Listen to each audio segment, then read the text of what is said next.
તો કાવે પેલા પેન્ટ ફાટેલું હોય 4 જગ્યાએ, અને કે હું કરોડપતિ, હું માતા કો તારા જેવો ભિખારી ચોય નહીં જોયો. જા તો વિચારો, આ સંસ્કાર જીવનમાં જેવું તમે બતાવો ને એવા આવે.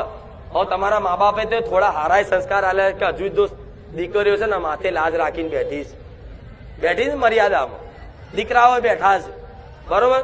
નકર આજના ફેશનની દુનિયાના કપડા તમે જોવો છો તો કાવે પેલા પેન્ટ ફાટેલું હોય 4 જગ્યાએ, અને કે હું કરોડપતિ, હું માતા કો તારા જેવો ભિખારી ચોય નહીં જોયો. જા એના કરતા પેલો રોડ ઉપર બેઠેલો માગવા વાળો એ આખું પેન્ટ પહેરે, ફાટેલું નહીં પહેરતો. એ બાપડા ફાટી જાય ને તો એને શરમ આવે, બહાર ઉભેલા એને શરમ આવે.